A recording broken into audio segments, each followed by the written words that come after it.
Hi, I'm Jeff Clark Jr., and this is Art and Underdogs. Today I'm joined by multi talented writer, comedic rapper, performer, and actor, Tom Rockwell. Some may also know Tom from his rapper alias, Devo Spice. His Instagram bio reads, the redheaded stepson of Weird Al Yankovic and Eminem. But I just know him as a damn good actor. Here's a short clip of some of Tom's work. And guess what happened, officer? She died! You son of a bitch, you killed my mom before I could even meet her! Please, don't do this! Don't do this! You killed my mom! You took my mother's life! Now you see, the doctors saved me. The baby. But they couldn't save her. Because you escalated a situation that never needed to be escalated, you piece of shit! She ran! I'm an officer of the law! She broke the law! What did you want me to do? She had 5 grams of weed. And you chased after her like she was some killer. Like she was you. I'm done wasting time. No!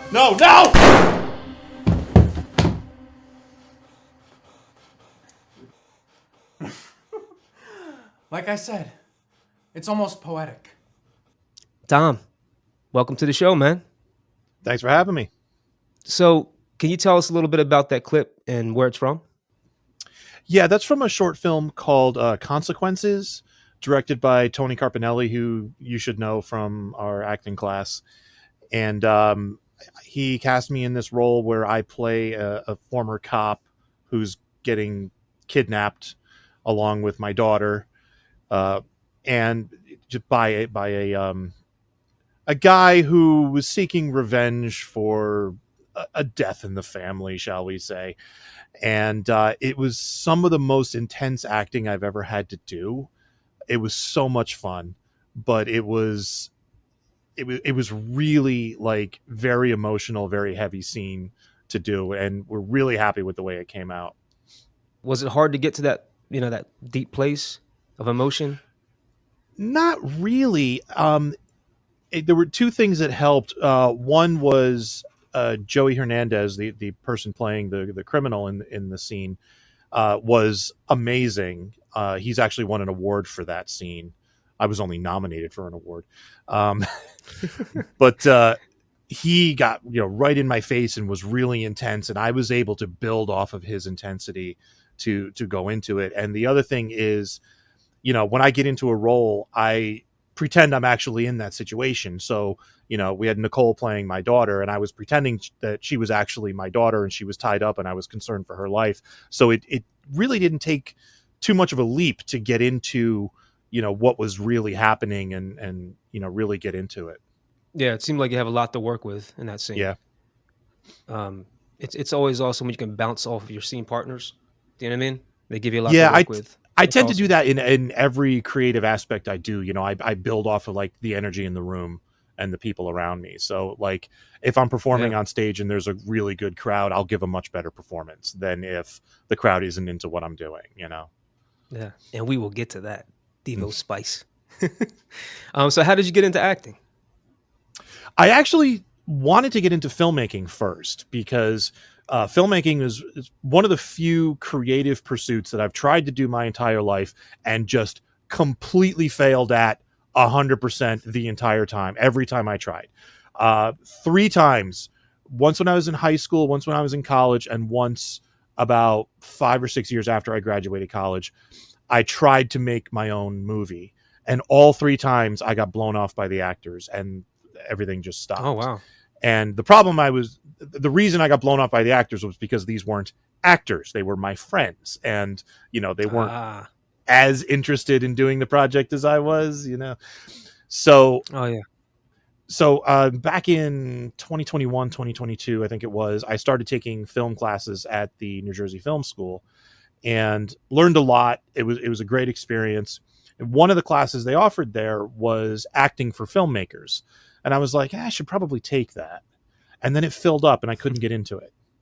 So I was like, Oh man. oh, well, now I want to take an acting class. So I just Googled and I found LaGuardia, and I've been with them ever since. And I'm loving it. I'm having a ball. Oh, that's great. So you started as, filmmaking, like you studied Yeah, filmmaking first. yeah. Um, have you made any films yet? I have. I've made a couple of shorts. I actually just Okay. finished shooting my third one today. Earlier today, we were filming. I did. Well, actually, I've done three shorts if you count the 15 I second think I one. saw one of your shorts. That's right. I think I You saw should one of have your it. It was, shorts. was in a couple of film festivals around Yes, here. I do One remember it was now. called Room 259, which is a short horror film about a guy who checks into a haunted motel room, and that's just me as the guy who checks into the haunted hotel room, and then Nicole, my daughter from Consequences, plays the ghost. We shot her remotely Mm, on green screen and then just superimposed her. And then the other film is Talk to the Hand, which is a spoof of the horror film Talk to Me. that's what I saw. Yeah. Right. Yes. Yes. Yeah. Awesome. So you have been making films. Yep. Um, what do you like better, like filmmaking or acting? Now that you've been acting so much. I I like I like doing both. I'm not sure which I like better at this point. I've with the filmmaking, it's more creative because I'm writing and directing myself. It's more Yeah. of the creative process that I'm used to. With acting, I'm limited to the words on the page. I still have a lot of creative leeway as to how I play the character and stuff, but I'm limited to the words on the page. So, but it's also a lot of fun to get into all these characters and play other people, and do things Yeah. that I would never be able to do in real life, and act out the Absolutely. scenes as if it's really happening. It's a lot of fun. It really is. Yeah. How do you usually prepare for a role? Like, for example, the one in Consequences. How do you usually, you know, set yourself up for success in those type of emotional roles? You know what I mean? So I try to learn the lines like backwards and forwards. So I know them inside and out, so that I don't have to sit here and think, oh, what's the next line? What am And the way I do that is I use an app on my phone that's designed for this. I just record both parts, and then it narrates the other part back to me so I can perform to it and stuff, and it works really well. And then I do that enough, and the other thing I do is I perform it a bunch of different ways, like intentionally wrong ways, so that I'm not Hmm. stuck rehearsing one performance. One thing I like to do is pick a character who I know really well and do it as that character. So like I'll do a scene as Al Bundy, I'll do a scene as Tony Soprano, I'll do a scene as Professor Frink from The Simpsons, and it's totally inappropriate to do a scene as these characters, but it works because Al Bundy would do a scene totally different than Tony Soprano would do the scene. So if you do the Very same true. scene, as these two different characters, you can get two very different takes on it, and then you could say, okay, well, how would I really do the scene if I was really in this? And that's what you do when you get on set. That is really interesting. I don't think I've ever heard that before. It's something I started doing as a goof. Just I was because I tend to rehearse when I'm walking my dogs. I pull out the app while I'm walking the dogs, and I walk around the neighborhood talking to myself The neighbors with looking this at you. app. Yeah, I How's this mean guy they doing? think I'm a weirdo anyway, so it's fine. But I just That's great. started doing it once as like, well, how would Al Bundy do this scene? Oh, And Peg. Yeah. Yeah. yeah, exactly. It was, Peg. And I thought that was really funny, and but it also helped me get through the words in a very different way, so that I wasn't Yeah. stuck on that one thing. So I started thinking of who are these other characters who I can do, and I don't do impressions, but like you can act like these characters without actually doing impressions, and certainly when you're just rehearsing, it doesn't even matter if you're good at anything. It's just trying to do it like Yeah. this person would do it. That is great, man. Yeah. I guess you show up on set, after rehearsing like that, like just like a rubber band. You're just so stretchy and like, you can do it anyway. It's very Yeah. flexible. Yeah, Yeah, and that's especially pretty like if the cool. director says, "No, no, no, I want it more, totally different from any other way you've rehearsed it." You can actually do it. You can swing the other way, and it, it's Does it's that it affect your works. does that affect your character in any way? If you've done it all these different ways, this character that's, in the script, does that kind of affect it? It hasn't yet. I could see Yeah. how it might, but it hasn't been an issue yet because I've always like I do it. I do all the different characters mostly as an exercise to learn the lines without learning a performance, Mm-hmm. and then once I learn the Yeah. lines, I start thinking about how I'm actually going to perform it. But the actual performance isn't like overly rehearsed in Right. in the scene. Yeah. That's definitely a flaw or a mistake a lot of actors make is they over rehearse or they memorize the lines too well and then it just kind of stagnant. Yeah, and the Um, problem with that is if you over rehearse a scene, especially like this is how I'm going to play the scene, and mhm. you do that every time. If the director asks you for something different, it's very hard to It's break gonna out be of that. hard. Yep. It's very true. Very true. Yes, that's so interesting because every actor has their way of memorizing lines and building the character and stuff. I was talking to another actor who has a playlist for every character, Mm, if that makes sense. yeah, So they yeah, just listen to obviously you have to still remember the lines or memorize the lines, but they have to help them get into character. They have a playlist, of songs and whatever Spotify, whatever it is, and they listen to that, leading up days leading up to that, um, the shoot or whatever. So it's I love hearing how actors think and because everyone it's very psychological as far as yeah, like how actors prepare. Do you know what I mean? It's yeah, so interesting yeah. to me. So what type of roles do you like to play? A little bit of everything. I'm a big fan of comedy. I love making people laugh, so I love doing comedic roles of all kinds. I told our acting teacher that I kind of just wanted to be Leslie Nielsen, and he actually gave me Naked a Gun, very good. right? Yeah, exactly. He actually gave me a very good compliment. He responded to that and said, "You have more range than Leslie Nielsen." So I was like, "Ooh, nice, okay." Yeah, But I that's the think type he's of stuff right. I love doing. Thank you. Yeah. But the other thing, but like I also love doing dramatic roles, and I love doing these intense roles, like on Consequences. One of my favorite scenes that we did in acting class was it was again opposite Nicole. She's really good. I was playing a just psycho killer who was arrested, and Nicole was playing a paralegal who was hired to help me.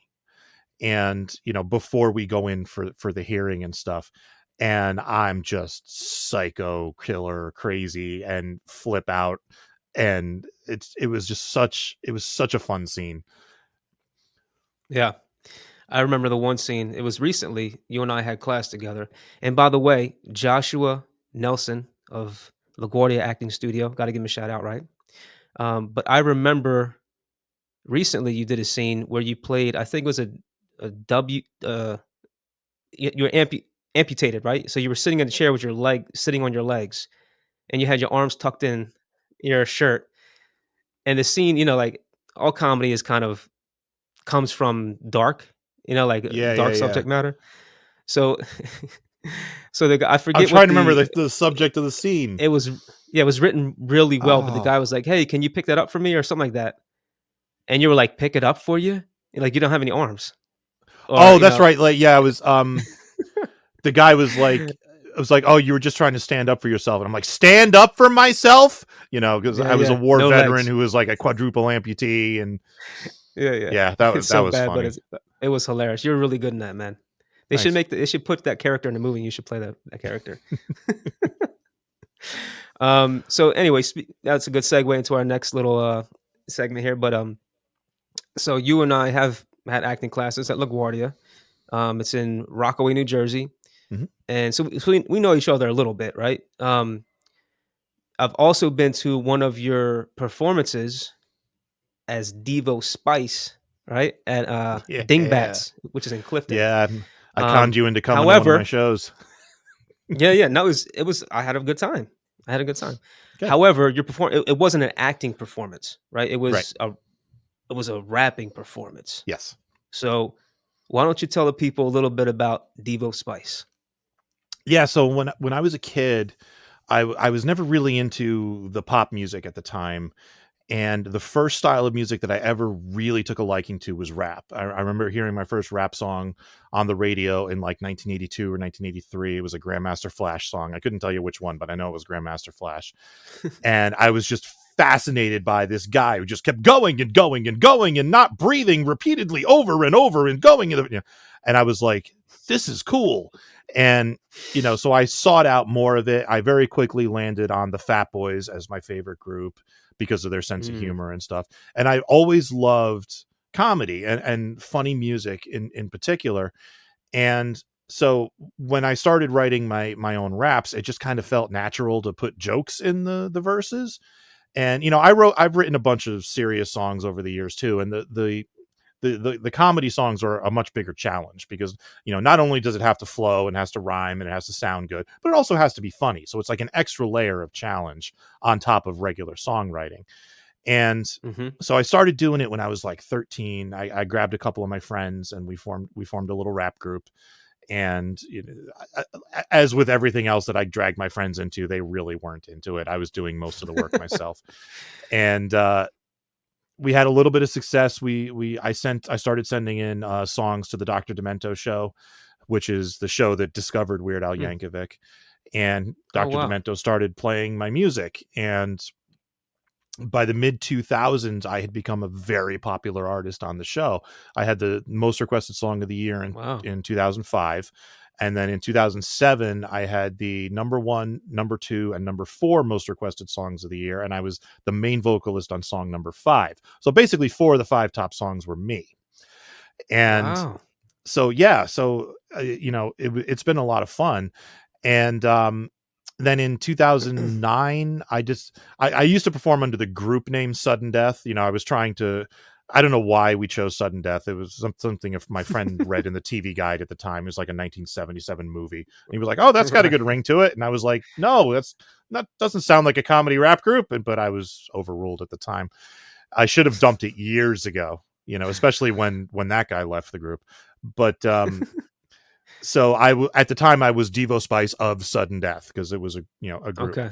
So then in 2009, with the success I had in 2007 and 8, I started getting more listeners online, and iTunes was huge, and the people Yeah. online started getting confused because there's a lot of bands out there called Sudden Death, and most of them are heavy metal bands. And Mm. so I started seeing reviews like, is this the same group that did this? And I mean, I'm very confused. This doesn't sound like them at all. And then MySpace was big at the time, and there was a death metal band from Florida Yeah. called Sudden Death who friended me on MySpace, said they loved what I was doing and suggested we go on tour together. And I'm all for it. Let's do it. It never materialized, but it would have been fun. Oh, So, man. but with all the confusion with the band name, I was like, all right, it's time to drop the name. So I just got rid of the name, the group Sudden Death. My one man band broke up, and then I just went forward as Devo Spice. So I've been doing Ha- it ever since. I've kind of slowed That's down so over the cool. past couple of years because I've been focused on other things like acting and filmmaking and stuff. But I'm Yeah. still performing. I have a gig coming up in Minneapolis in March, and Oh, congrats. That's awesome. thanks. Yeah. And it's a ton of fun. I love performing in front of people, especially like when I get to like debut a new song that the audience hasn't heard before, and I just get a lot of laughs from the audience. Yeah, you know what? I think we might have a little bit of a new song from you. Yeah, we have the song itself isn't all that is a couple years old, but the video is brand new. Yeah, does anyone like cats? Here we go.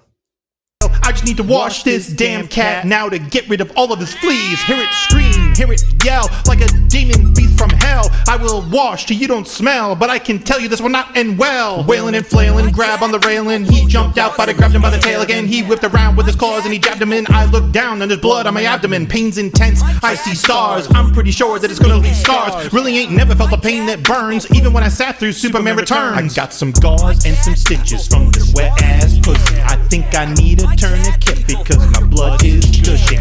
It's like something from The Shining from this wet ass pussy. Now I think I'm gonna faint because I'm feeling awesome. So, Tom, tell us a little bit about that song you got going. Well, when WAP first came out, I was like, the song was huge, and it was very controversial at the time because of what it was about and Yeah. everything. And Yeah. I was like, I like this is a song I need to parody because this is a song that everybody knows. You know, a lot of times with when I parody a song, I'll parody a rap song and it's not a song that everybody knows. So this was a song that everybody knew. So I was like, I have to parody this song, and I was trying to think of what I could do with it, what I could say, what else rhymes with it, what else I could do with it. And it Yeah. occurred to me at some point that if I kept the chorus of wet ass pussy and just changed the subject of the song to be about washing a cat, I could keep Yeah. the chorus exactly the same. And that just struck me as really funny. I'm using the exact same chorus Yeah. basically and just change the entire meaning of the song. And washing a Yeah. cat is inherently funny because it's so dangerous. So It's dangerous. Oh my gosh. That That is and that hilarious. was my first attempt at using fake blood in a shoot, and Oh man, it was yeah. sticky. Yeah, stuff is sticky. Yes, yes it is. Oh yeah. I filmed many scenes with the blood. Um this this song. I have a cat so I can like visualize it. I can actually I mean obviously it's in the video, but I have a cat so I just picture me trying to wash. I've never given my cat a bath ever for Yeah, that reason. It's I used a freaking cat puppet dangerous. because I didn't want to risk anything. Actually, the cat Yeah. puppet's behind me. It's right there. That's the cat puppet. Oh my gosh. It's very creative though. It really is. Thank you. And at Dingbats when you perform that, like people were like dying laughing. Like they were into it. It was a mixture of dancing and laughing at the same time. So it was like really bad dancing. Do you know what I'm saying? So everybody had to like Yes. Yeah, was like, exactly. "Oh, yeah, yeah." Yeah, the sound guy, I didn't know it at the time, but the sound guy had streamed that entire concert. And so he was on YouTube. So he's got my footage up there and he's got a little picture in picture of him. He's got a webcam on him. And his reaction when I started that song was great. Oh my gosh, I got to see that. So how did you get the name Devo Spice? Like where does that come from? So when I was a kid, I was big into doing sound effects with my mouth. Like I could do human beatbox sound effects. I was a big fan of Michael Winslow from Police Academy, and I could do a lot of the same sound Mhm. effects he could.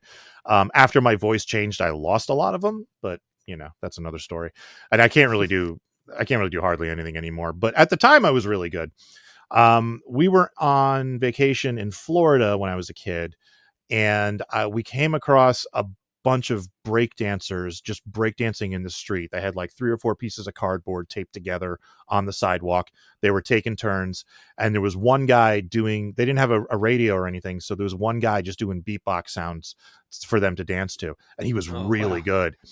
And I overheard somebody referring to his spice, referring to his sound effects, and I was like, "Ooh, I like that. I like that. I like that." So I kind of adopted it as my own. And Devo was short for devastating, so that's where that came Okay. from. Devastating Spice. Devastating sounds. That's hilarious. I love that. Um, so do you prefer? I know you said you slowed down with the rapping. Do you prefer the rapping or the acting, or you kind of like both the same? I go through waves. It tends to be where, like, if I don't do one thing for a length of time, it's like, oh, I got to get back to doing that. I got to get back to doing that. And I haven't done hardly any music this past year. I think I released one new song this past year. So it's now Yeah. my brain is like, you need to do more music now. And so I've been trying to think of like, what I can do. It's been way too long since I released a new album. So, I have to, get enough songs to put together an album and yada, yada, yada. Right. Damn. It's changed so much the music, right? Like the music industry, how you get paid, like everything is just streaming now. Yeah, and I never figured out the music industry. I've always been an indie artist, and I've never really figured out the indie artist side of making money either. So I've never really made a whole lot of money doing the Yeah. music. But No, I hear you. it's there's nothing quite like being on stage and doing a song and having the entire audience break out laughing. Yeah, it's a definitely a high for sure. Yeah, yeah. Um, being on stage and affecting people in that way, making them happy. Yeah, that's awesome. Do you like write jokes, or do you just write the lyrics for the comedy raps? A little bit of Like, both. do you know what I'm saying? Like, do you write? Yeah. I mean, Uh, like stand up in a way, like stand up jokes. yeah. Generally, what happens is when I come up with an idea for a song, I will brainstorm about a page of jokes, and then I'll start writing the lyrics, and I'll try to incorporate the jokes into the lyrics. But inevitably, I will come up with new stuff as I'm writing the lyrics. So I'll come up with new jokes and stuff to fit into the lyrics. And then I go back on, I do three or four edits on each song, and I try to work all the best jokes into the song. And then I'll go back, and the last thing I do is what I call a breathing pass, because I tend to forget to add spaces to breathe. And you can't really do 16 bars of a rap on one breath. It's just not Yeah, possible. So so I have to go in and say, all right, I can cut this word out, put a space there, and then I can breathe, and So, yeah, but yeah, that's I true. I do a little bit of both. There is definitely some joke writing done ahead of time, and there's very often stuff that comes up as I'm writing. Very cool. Have you tried stand up? Have you thought about Yes, that? yeah. I've done a little bit of stand up. I've performed at some of the clubs in New York City, the Improv and Carolines and stuff, and I did pretty well. I incorporated the music into my stand up for the most part. I've done a few shows where there was no music and it was just stand up, and I did okay. I'm not the best stand up comic out there, but I can hold my own. And I've actually I tend to incorporate the stand up into my music act, and I use that as a Yeah, way to introduce the next song. So like a song will end, yeah, yeah. applause dies down, and then I'll do 30 seconds to a minute of stand up to introduce the next song. Although actually the gig I'm doing in March, I'm doing an experiment and I'm getting rid of all of that. And I'm doing that show as Mm, more like a party type show where I'm just going one song pretty much right into the next with minimal I breaks in see. between, and I'm going to see how that goes. Okay. Yeah, your performance at Dingbats, that it was kind of like you had like a video monitor, and Hmm. you had like supporting video with your performance. Hmm. Um, and then like you said, you kind of had like little sets almost, like to set up the next song. Yeah. Yeah, not every song has a good setup. There's some songs I just haven't been able to come up with anything, but there's been some good stuff that came out of you know like the song I ended with, which is called "Just for You," which is a song about dick pics. I have this bit where I talk about dating, and I'm like, man, when I was single, dating was hard, and now that I'm married, it's a lot harder. And then I go right into the song, and people seem to like that. So Um, yeah, you definitely have like a rough side. Not I don't know how to say it, vulgar side. It's like a yeah, vulgar side to you. I I don't work too blue too often, but when Yeah, I get an idea that calls for it, I will go there. you you just know. run with you just run with it, Yep. right? Yep. Yep. That's But I great. try to That's keep so my cool. act clean enough that if I'm performing at a venue where I have to work clean, I can without sacrificing the gig too much. That's the thing with the wet ass pussy, right? It's like Yeah, you made it it's a clean clean. song. Yeah, that's You a made a clean clean song. version of it. Yep. It's just like Yep. you're spoofing off of the original, which is not clean. Right. Um, Yeah. but yeah, that's great, man. I love it. So let's move on to the next segment. It's the underdog segment where we talk about you, get to know a little bit more about you.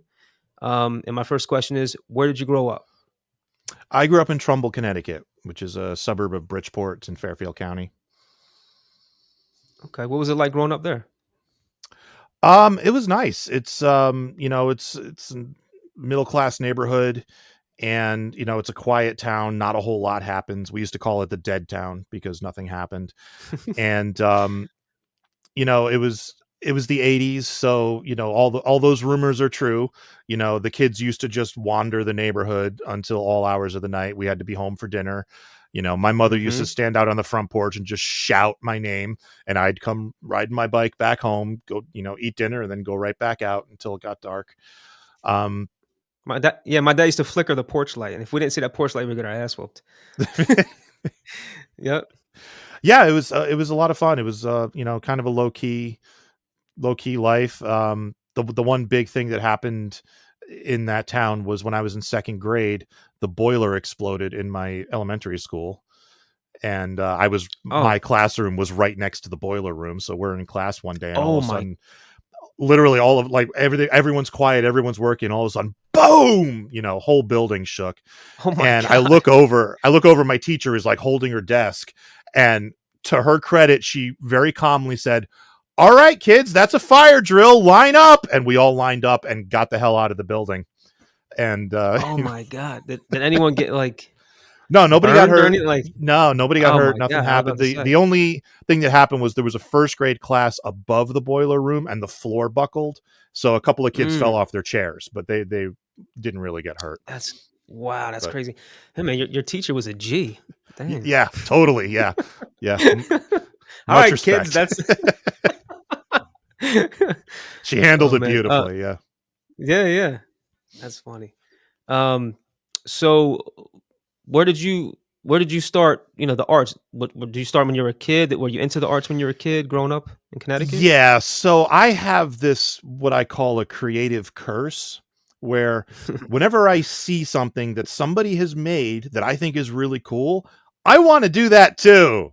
So I Yeah. taught myself how to rap. I taught myself how to draw and paint. I taught myself how to program. I taught myself, you know, all of these different skills. I taught myself how to break dance. I taught myself the sound effects from, Police Academy and stuff like that. Right, right. And, this is something that, continues to this day. Right now, I'm teaching myself filmmaking, basically. And, it's so, but even as a kid, I don't know if it was just because I was jealous or what, but whenever I saw another kid do a really cool drawing, I was like, I want to draw too. And I would start drawing. And I Yeah. got good enough that I actually went to college for illustration. So I have a degree in illustration. So I can draw Oh, and okay. paint. That's awesome. Yeah, I went to college for something similar too. It was computer graphics, but we had to do all the, life drawing classes, all the nude models Mhm. and everything. We had to do Yep. Yep. illustration, Photoshop, all that stuff. Yep. Yeah, Yep. We did all that. very cool. So you're like an artist through and through, man. You kind of do a little bit of everything. I can't You're like a stop. true artist. Like I can't I turn it know it's a off. sickness. It's a sickness. It I'm really the same is. way. You know? I'm the same way. Yeah, it's a disease, man. What are we gonna do? You Yeah. know, it's like an itch. You just got to keep itching, itching, itching. Yep. Yep. Um, where did you go to high school? In Trumbull, there was I went to St. Joseph High School in Trumbull, Connecticut. It was just what was really cool was it was in walking distance, so I walked to school every day, which was really nice. That's convenient. Yeah. Yeah, What were you like in high school? I'm assuming you were kind of creative. I was. Yeah, I was never one of the popular kids in high school, but I was. I think I was considered one of the art freaks. Where it Hmm. was, you know, not a loser per se. I wasn't really picked on in high school. I was picked on in middle school, but in high school not so much.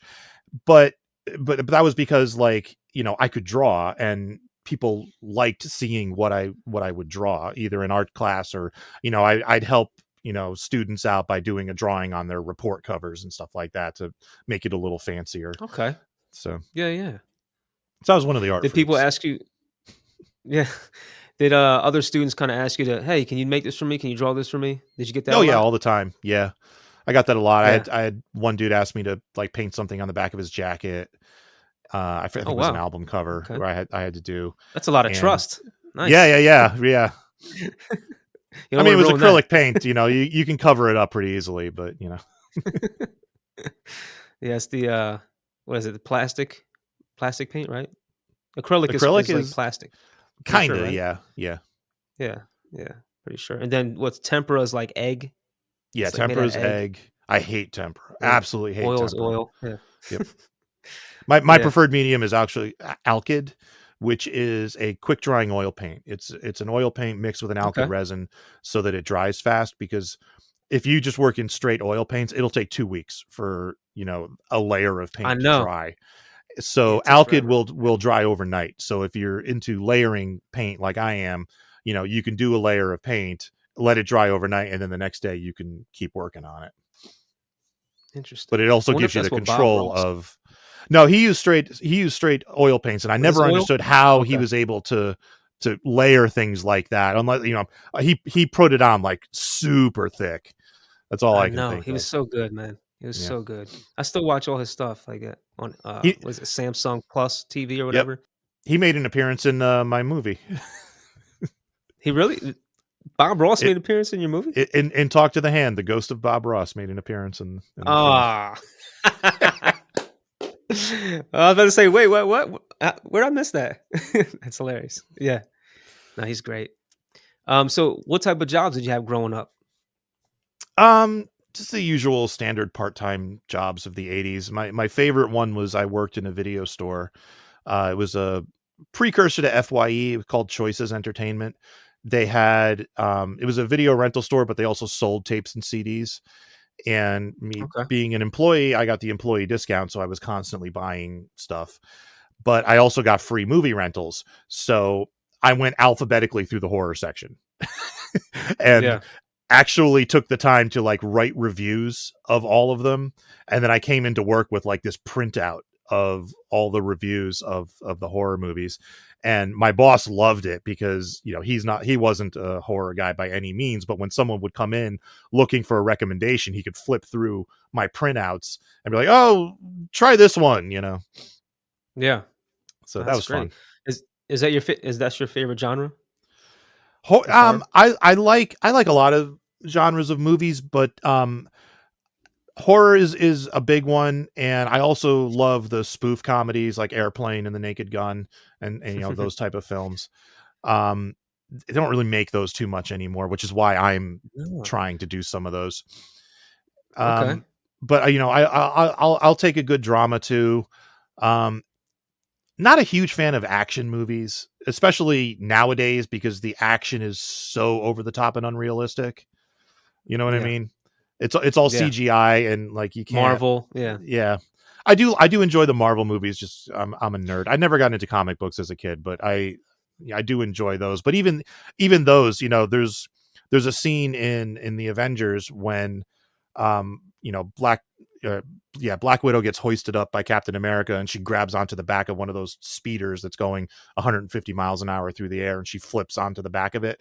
And I'm like, Hmm. okay, he could probably hoist her up that high. If she grabbed onto that thing, it would rip her arms off. You That's know, true. you can't do Yeah. that. It's just and like your brain knows that. So when you see stuff like that, even if it looks real because of the computer rendering, it's fake. And it Yeah. doesn't work for me. No, me neither. I much prefer like Die Hard and the Rambo, the Rambo series and all Yeah. the 80s. I really liked the James Bond films from the 70s and 80s because Okay. they Yeah. really did their stunts in there. There was no computer graphics. There were film tricks that they did to keep it safe, Oh but yeah, like yeah. one of the actors actually ran across a river of crocodiles that I saw for that. that I scene. saw that. I saw that recently. It was kind of BTS on Instagram. Yeah, It was like an Instagram where I was like, yeah, that was real? that was Like, oh my, nuts. Yeah, that's the 80s for you, I guess, right? Or the yep, 70s. yep. Oh my goodness. Can you imagine if that crocodile ate that guy? What would they do? Right? It's like, Yeah, I don't know. but yeah, I was a young kid. I grew up in the 80s, but when I was young. Mhm. Um, and you know, my dad was like a movie buff growing up, and I probably watched movies I shouldn't have watched as a young kid. Yeah, I watched a lot of horror movies I probably shouldn't have watched as a kid. There's a film from 1981 called The Boogans, which nobody's heard of. It's a low budget movie from 1981. Scared the ever loving crap out of me when I was a kid, and it still holds up. It's pretty good. It has absolutely atrocious creature effects, but it's a well done movie. As far as like the writing and directing goes. So like it still holds up. It's still pretty creepy. There's a movie I can relate to that. There's a movie I saw when I was a young kid called The Gate. Did you ever Oh see yeah, The yeah, Gate? yeah. I remember The Gate. Yeah. That scared the hell out of me when I was a Mm. kid. That hole in the backyard, I was like, "Oh my god." That and Child's Play scared the shit out of me. Yeah, Child's Um, Play was great. That freaked me out the first time I saw yeah, that too. and the crazy part, he was in Jersey, and I was like, "No, no, no, he can't be in Jersey." Like, my dad's like, "He lives in Jersey." I was like, "Oh, no." I was so scared. Oh, man. Ah, the '80s, right? Yeah, good times. Yeah, good times, man. But I can relate to the Marvel. I admire the CGI because I kind of work in 3D for a living, and in motion graphics, and just seeing and, just knowing how much work it takes Oh yeah. for those scenes. It's like, I mean, I respect it so much, but yeah, it's just a little too over the top for me sometimes. Um, so what do you do for a living now? Like what pays the acting bills and all the I training am and a yeah, I am a web developer. And okay. the way that that came about was, being the artist in me, I took a job doing as a graphic designer at an ad agency, and also when I was in college in the '90s, when the World Wide Web was invented, I took a 1 day class along with my wife, who was my girlfriend at the time, on how to set up a web page on the school's Unix server. And so I had some experience doing websites, and we figured it out from there. My wife was the one who actually taught me how to SSH into the school's Unix server and set up a homepage using VI. And if that means anything Hmm. to any of your listeners, you'll know how impressive it is. um, So wait, you didn't use Flash or Micromedia Director? that was way before any of that happened. Was it? Oh Yeah. man. Actually, Director was around at the time, but it was purely an animation tool in like Oh, okay. 95, 96.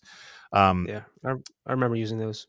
Yeah, Anyway, go because ahead. I did get into Director a little bit later. I did a lot of work in Director in the early 2000s. Yeah, yeah, that's when I remember it too. Oh my gosh. um, yeah. So, I mean, do you enjoy doing that?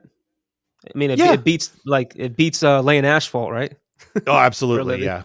Yeah. No, I like programming. As far as like the challenge of trying to figure out how to do something goes. Yeah. At my last job, I got called into a meeting one day, and the like one of the account reps was like, "Hey, on Apple's websites when they introduce a new product, like they introduce a new MacBook Air, they show you the MacBook and you scroll down the page and the MacBook opens and then it spins around and then it zooms in as you're scrolling down the page. Do you know how to do that?" And I went, "No, no idea how to do that." He was like, "Yeah, well, we just told a client we could do that. You think you could figure it out?" And I'm like, "Sure, why not? Let's do it." So Oh I man. figured it out, and we did it, and the client was Oh, good for really you, happy. man. Yeah.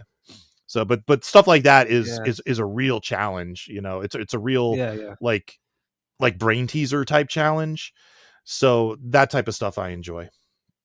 So, I'm inspired and motivated by people who have gone through extreme adversity, right? Um, I appreciate you sharing all your background with me.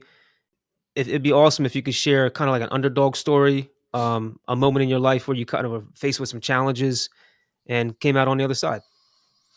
Sure. I don't know how extreme this is, but basically, as I said, I see something I like, I want to do that. And when I was a kid, I grew up, playing video games on the Atari 2600, and I was like, I could do better graphics than this, because 8-year-old me had no idea what it took to actually program that beast of a machine. Now I understand what it takes to program that machine, and I have the greatest respect for those developers because they performed miracles to make those games work. So there's actually a great video by the guy who programmed Pitfall on what he had to do to make Pitfall work. It's astounding. But anyway, Oh yeah, yeah. I learned to program when I was like 9 on my father's Apple II Plus. And I was doing stuff in BASIC, and I did what would essentially be called nowadays a multimedia presentation about Doctor Who, where, I did a little animation of the diamond zoom in on the cover. And then I did portraits of the first 5 doctors because there were only 5 doctors at the time. Okay. So, so I did the portraits and stuff, and I wanted to make a game. I wanted to make my own video game, but I didn't know if BASIC could handle it. I didn't know how to do it in BASIC. So we actually went to an Apple user group meetup, my father and I, and there was an engineer there from Apple, like giving a talk. So after the meeting, we went up and talked to him, and the question I asked him was, I want to program a video game. Can I do it in BASIC, or do I have to learn C? And he looked at me and he said, "You're just a kid. You can't program a video game." And he walked away.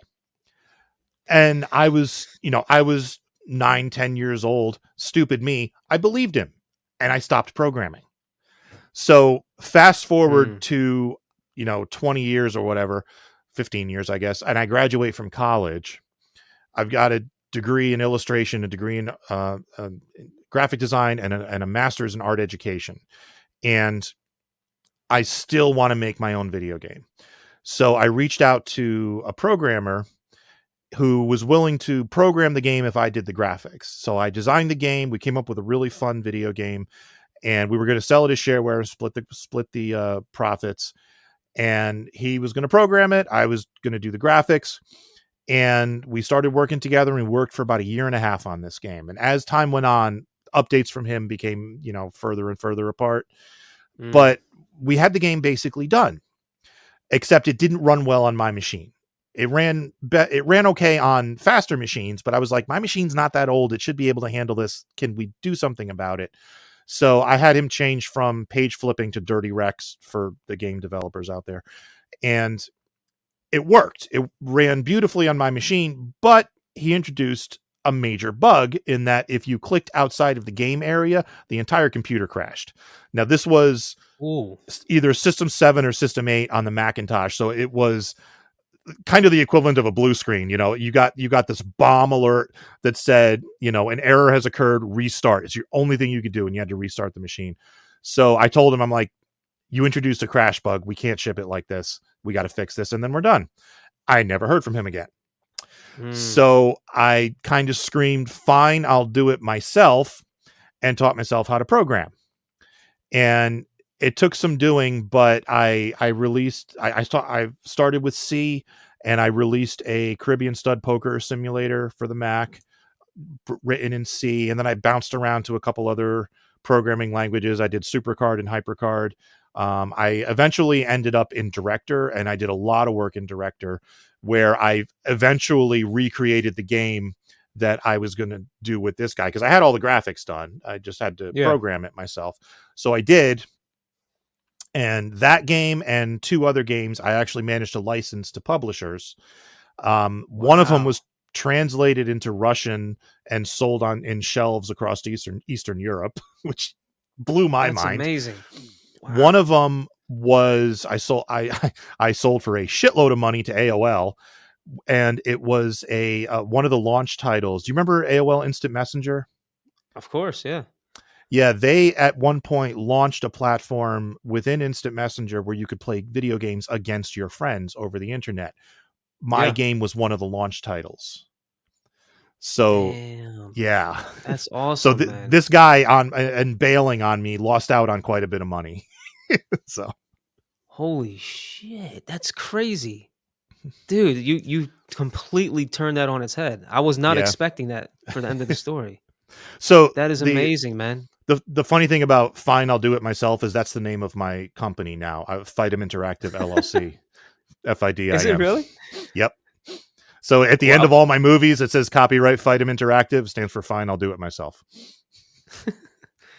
man, that's a good story, man. Thank you. Wow. So I would ask you what you learned from that, but I'll do it myself. That's what you learned Right. from it, Yeah. right? Yeah. I learned that if you want anything done at all, not if you want it done right, people used to say, if you want it done right, do it yourself. No, no, no. With me, it's if you want it done at all, do it yourself. So, Nah, that's a great story. That's inspiring, man. You didn't give up, dude. You didn't give up. I as love I that. said, I can't shut the brain off. You know, Yes. when the brain says you're going to do something, I usually lose the argument against it. So, Well, in this situation, you won. yeah. So Yeah. that's great. I love it. And now you know how to program yourself. Yep. That's awesome. Yeah, that'll definitely inspire some people. I mean, my brother went to school for game design as well. Oh, cool. And he's working on it's all mobile now, right? It's all Yeah. mobile Basically. apps and stuff. So he's working on some of his stuff, but yeah, that is a hard thing to do, to program. And you made the graphics as well. I mean, it's a lot of Yeah. work, dude. Yeah. So respect to you for that. That's Thank you. great. Yeah, man. So let's move on to the quick questions game. Sure.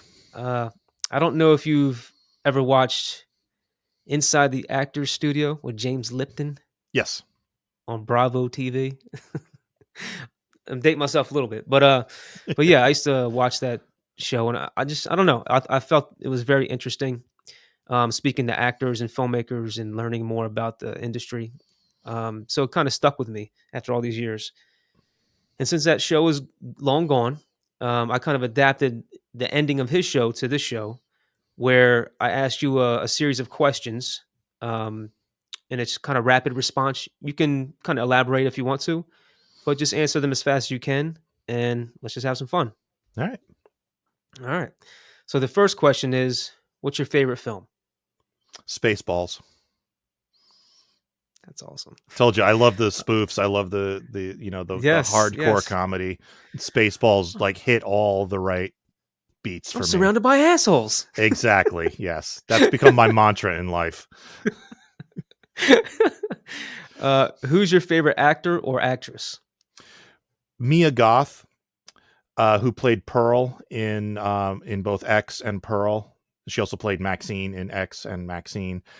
If you haven't seen Pearl, as an actor, you owe it to yourself to see this movie. Even if you don't like horror films, it's she is so good in Pearl. Like it's an Oscar worthy performance. And of course, she's not going to win an Oscar because it's a horror film, but highly recommend watching Pearl. It's a character study about her character's descent into madness and how she became the serial killer from X. Pearl. I'll check it out. Yep. Nice. Who's your favorite music artist or band? Weird Al Yankovic. What's your favorite sound? Oh, that's got to be the sound of the audience laughing uproariously while I'm doing a song. What's your favorite smell? Oddly, coffee, but I don't drink coffee. I just love the smell of it. Like I will intentionally walk down the coffee aisle in the supermarket just to smell it. I know some other people like that too. Yeah, I've heard that before. Um, if you could pick one song to play every time you walked into a room, what would it be? Ooh. Probably Hammer Smashed Face by Cannibal Corpse because the intro to that song is just so intense. Okay, let me write that down. Hold on. I'm a big death metal fan in addition to comedy and rap. And that song, it was played in Ace Ventura: Pet Detective. So if you've seen that movie, they're the band on I have seen stage. that. That's going to, a lot of that. It's great. What's your favorite curse word? Shit, fuck, death, beer, all one word. And that's from a song called What Your Parents Think All Your Music Sounds Like by Worm Quartet. Check it out. It's hilarious. Who do you look up to? I have a couple of friends, Worm Quartet's one of them, and my friend Chris Mezzalesta, who are just really, really good musicians, really, really good singers. And that's one thing that, I do my own music and I can't really sing all that well, but I'm getting better. But watching them do their magic, especially Chris just picking up an instrument and just wailing on it and, being able to put together this music by ear just because oh yeah, I know how to do that and stuff. Like I had Chris, when I performed in Dingbats, did I do Snack Bar? Oh yeah, I think you did. Okay, I think I did. Yeah, I I normally I think you did. normally Yeah. open with it.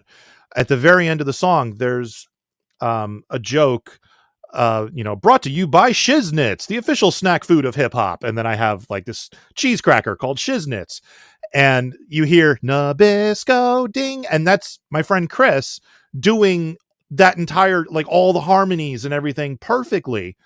And I was like, how did you do that? Like he was like, oh well, it's just this chord with this chord, and I figure this harmony, and then we'll do that. And, yeah, it wasn't that hard. I'm like I could never figure out all those like how to put all that together. And him, it's just second nature. I love that stuff. I wish I could do it. Who's someone you would like to say thank you to? Dr. Demento, and I have actually. He was the one who. Okay, when I was a kid, as I said, he was the one who discovered Weird Al Yankovic. He would accept unsolicited music to play on his radio show, which was a nationally syndicated radio show. At its peak, it Mhm. was on 250 radio stations nationwide.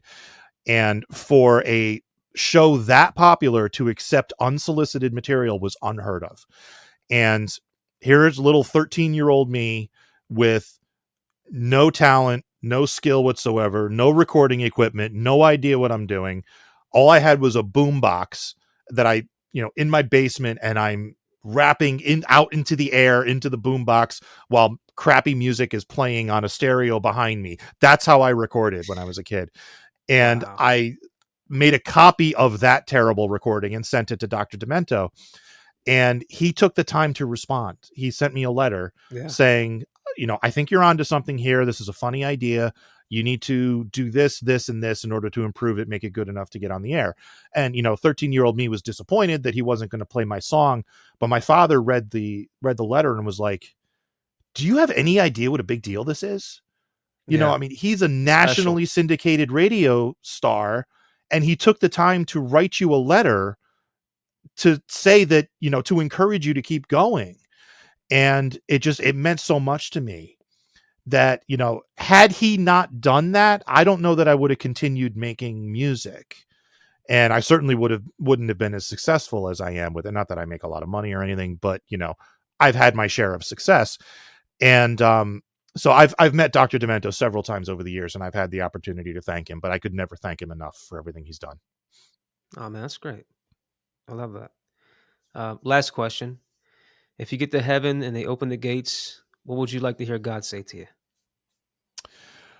There's a Captain's Pizza over there. The roller coasters are in the back, and Abbott and Costello are performing at 8. You have front row seats. I expect nothing less from Devo Spice. No. I Big love Abbott it. and Costello fan. I grew up watching their movies. Tom, thank you so much for being here on the show, man. Thanks for having me. Where This has where been can great. people? Oh no, it's my pleasure. Seriously, where can people follow you? Follow your journey, links, I, websites. I am Devo Spice pretty much everywhere. DevoSpice.com. I'm Devo Spice on Instagram. Devo Spice on Blue Sky. I'm Devo Spice on Facebook, or I have a Devo Spice page on Facebook.